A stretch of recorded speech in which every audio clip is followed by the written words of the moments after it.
Good morning everyone. Study with Preksha 5483 में आपका स्वागत है। हम कर रहे हैं 10th की साइंस, क्लास 10th की साइंस, फर्स्ट चैप्टर केमिस्ट्री का रासायनिक अभिक्रियाएं और समीकरण। इसमें हम सबसे पहले सीखेंगे रासायनिक अभिक्रियाओं के प्रकार। सबसे पहले वाली है रासायनिक अभिक्रियाएं संयोजन अभिक्रियाएं। संयोजन का मतलब है जुड़ना, जिसमें दो या दो से अधिक पदार्थ जुड़कर किसी नए पदार्थ का निर्माण करते हैं, उसे हम संयोजन अभिक्रियाएं कहते हैं। समीकरण के एक तरफ वाले अभिकारक होते हैं, दूसरी तरफ वाले उत्पाद होते हैं। संयोजन का मतलब है जुड़ना, तो दो अभिकारक जुड़कर एकल उत्पाद का निर्माण करेंगे, एकल उत्पाद का निर्माण करेंगे। इस साइड वाले अभिकारक, इस साइड वाले उत्पाद। तो सिंपल लैंग्वेज में आपको लिखना है, जिसमें दो अभिकारक जुड़कर एक उत्पाद का निर्माण करते हैं, उसको हम संयोजन अभिक्रिया कहते हैं। यही यहाँ पर दिया हुआ है। दो या दो से अभिकारक मिलकर एक एकल उत्पाद का निर्माण करते हैं, उसे हम संयोजन अभिक्रिया कहते हैं। तो इसमें आपको 2 या 3 उदाहरण देने पड़ेंगे अगर ये क्वेश्चन आ जाते हैं। तो सबसे पहला उदाहरण, बिना बुझा हुआ चूना कैल्शियम ऑक्साइड को जब हम पानी में डालते हैं तो कैल्शियम हाइड्रोक्साइड बुझा हुआ चूना बन जाता है और ऊष्मा निकलती है। ये वाली जिन अभिक्रियाओं में ऊष्मा निकलती है उन्हें हम ऊष्माक्षेपी अभिक्रियाएं कहते हैं। जिन अभिक्रियाओं में ऊष्मा निकलती है वो अभिक्रियाएं सारी ऊष्माक्षेपी होती हैं। इसके बाद अगर आपके पास क्वेश्चन आता है कि ऊष्माक्षेपी अभिक्रियाएं कौन सी होती हैं, जिन अभिक्रियाओं में ऊष्मा निकलती है उन सभी अभिक्रियाओं को आप ऊष्माक्षेपी अभिक्रियाएं कहते हैं। ठीक है, ये हो गया। इसमें अगर और संयोजन अभिक्रियाएं कुछ देखिए, क्योंकि आपको 2 या 3 उदाहरण देने हैं। कोयले का दहन, कोयला मतलब carbon, carbon plus oxygen carbon dioxide.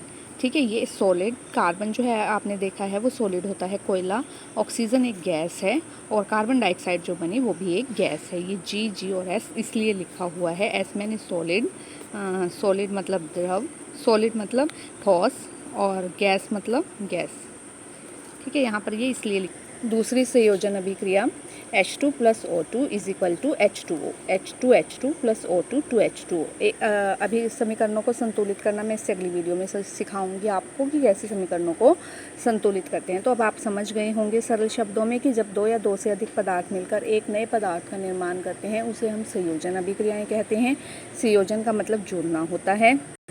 इसके बाद है ऊष्माक्षेपी अभिक्रियाएं। ऊष्माक्षेपी अभिक्रियाएं ये वो अभिक्रियाएं जिनमें उत्पाद के साथ साथ ऊष्मा भी उत्पन्न होती है, उन्हें हम ऊष्माक्षेपी रासायनिक अभिक्रियाएं कहते हैं। ऐसी ये रासायनिक अभिक्रिया आप एक पहले देख चुके हैं, बुझा हुआ चूना। उसमें जब आप ये वाली बिना बुझा हुआ चूना जब उसमें पानी मिलाते हैं तो बुझा हुआ चूना बनता है जो, और साथ में ऊष्मा निकलती है। यह एक ऊष्माक्षेपी अभिक्रिया का उदाहरण है।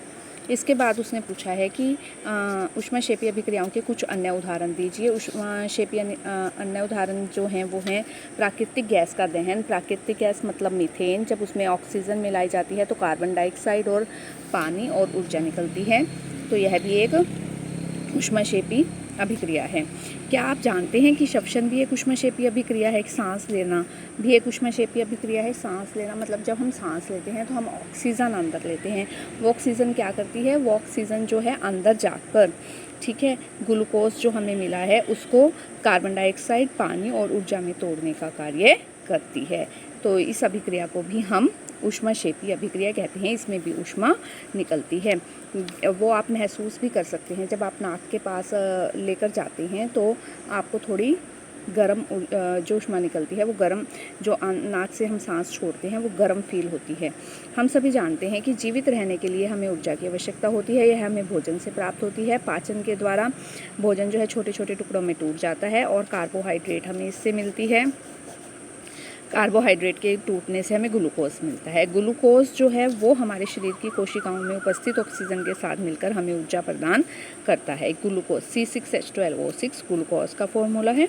इसके साथ जब हमने ऑक्सीजन डाली तो 6CO2 और 6H2O और ऊर्जा ये हमें मिली। ये हमारे श्वसन की अभिक्रिया है। इसके बाद शाक सब्जियों का विघटित होकर कंपोस्ट बनना भी, शाक सब्जियाँ मतलब जो हम सब्जियों के छिलके फेंक देते हैं उनका विघटित होकर जब कंपोस्ट बनता है वो भी एक ऊष्माक्षेपी अभिक्रिया का उदाहरण है। मतलब उसमें भी ऊष्मा का निर्माण होता है। इसके बाद आगे देखिए, क्या आप जानते हैं, इसमें से आपका एक क्वेश्चन बन सकता है कि बुझे हुए चूने का विलयन दीवारों पर सफ़ेदी करने के लिए किया जाता है। ये आपको पता है कि आपने देखा है कि जो कलर करने आते हैं आपके घर में, वाइट वॉश करने आते हैं, वो क्या करते हैं, चूना लेते हैं, उसके अंदर पानी डालते हैं, उससे बुझा हुआ चूना बन जाता है और उसका निर्माण जो है वो है कली करने के लिए, सफ़ेदी करने के लिए करते हैं। लेकिन जब वो गीला होता है, सफ़ेदी करने के बाद गीला होता है तो दीवारों पर चमक नहीं होती, उसकी 2-3 दिन बाद वो चमकने लग जाता है। ऐसा क्यों होता है? 2-3 दिन बाद वो क्यों चमकने लग जाता है? क्योंकि 2-3 दिन बाद जो कैल्शियम हाइड्रोक्साइड यहाँ पर बना था, इस अभिक्रिया में जो कैल्शियम हाइड्रोक्साइड बना था, 2-3 दिनों बाद वो वायु से, कैल्शियम हाइड्रोक्साइड वायु में उपस्थित कार्बन डाइऑक्साइड के साथ क्रिया करता है और कैल्शियम कार्बोनेट का निर्माण करता है। कैल्शियम कार्बोनेट एक चमकीला पदार्थ है जो संगमरमर के पत्थर का सूत्र भी है। इसीलिए जो दीवारें हैं वो 2-3 दिन बाद कैल्शियम कार्बोनेट के निर्माण के बाद दीवारों पर चमक आ जाती है।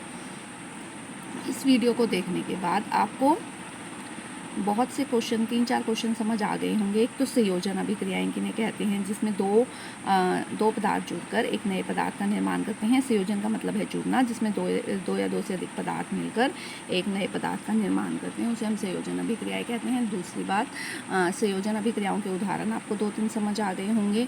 संगमरमर का सूत्र क्या है, CaCO3, कैल्शियम कार्बोनेट, और बुझा हुआ चूना और बिना बुझा हुआ चूना।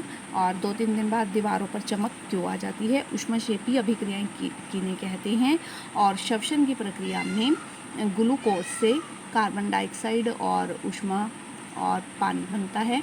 ये सारी बातें आपको इस वीडियो के बाद समझ आ गई होंगी। हर वीडियो से आपको 3-4 क्वेश्चन जो हैं आपके मिल जाएंगे। Thank you for watching.